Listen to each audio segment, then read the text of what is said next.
20% of the world's oil passes through a choke point 18 miles wide. Iran just promised traders that shipping through the Strait of Hormuz will normalize within weeks. And the market's response? They're betting billions that Tehran is lying. Here's what I'm going to show you in the next 8 minutes. The 3 hard signals proving that smart money doesn't trust this timeline, why shipping insurance rates are telling a completely different story than diplomats, and exactly how you should position before this situation turns into a full-blown crisis. Let's get into it. First, you need to understand why the Strait of Hormuz isn't just important, it's irreplaceable. Every single day, roughly 21 million barrels of oil squeeze through this narrow passage between Iran and Oman. That's not a statistic. That's the bloodstream of the global economy. Saudi Arabia, Iraq, Kuwait, UAE, Qatar, their oil exports live or die by this 18-mile gap. There is no backup. There is no alternative route that can handle even half this volume. When Iran sneezes, energy markets catch pneumonia. So when Iranian officials announced last week that shipping disruptions would end soon and normal transit would resume within 30 days, you'd expect markets to breathe a sigh of relief. They didn't. They did the opposite. Now here's where it gets interesting. Let me show you the 3 signals that prove traders are calling Iran's bluff. Signal number 1, Brent crude futures. If the market believed normalization was coming, you'd see prices softening as the risk premium evaporates. Instead, the 3-month forward curve is in steep backwardation. Translation? Traders are paying a premium for oil now because they don't trust future supply. The December contracts are pricing in a $7 per barrel risk premium that simply doesn't exist if you believe Iran's timeline. Signal number 2, tanker freight rates. The Baltic Dirty Tanker Index, tracking Middle East Gulf routes, hasn't budged. We're still seeing rates 42% above the 5-year average.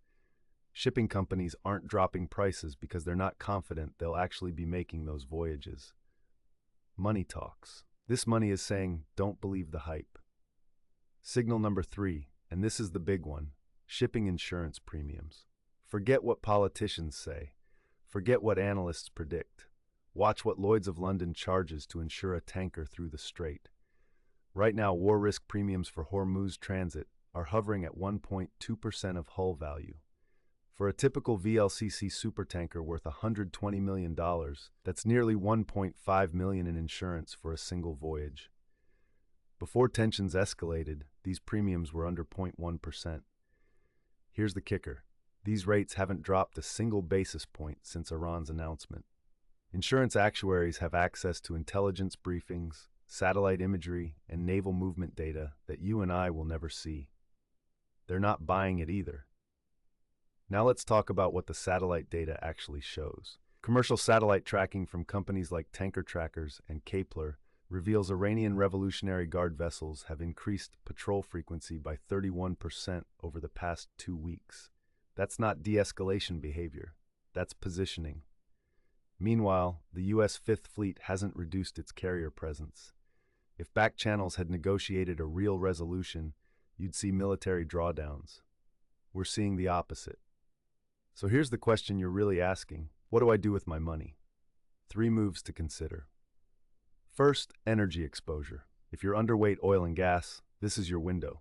The market is pricing in risk, but it's not pricing in crisis. Companies like Exxon, Chevron, and especially the midstream operators like Enterprise Products Partners have asymmetric upside if this escalates. Second, shipping plays. Tanker companies like Frontline, Scorpio Tankers, and International Seaways are already elevated, but they're not pricing in prolonged disruption. If insurance rates spike another 50%, these stocks could run 20 to 30% higher. Third, and this is contrarian, consider hedging your broader portfolio. A Hormuz closure wouldn't just spike oil, it would hammer global equities, crush consumer discretionary, and trigger an inflation resurgence that the Fed is not prepared for.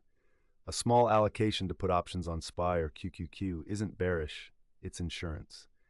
Now let me be clear about something. I'm not predicting war. I'm not predicting a closure. What I'm telling you is that the probability distribution the market is pricing does not match the reality on the water. When that gap exists, opportunities exist. The bottom line is this.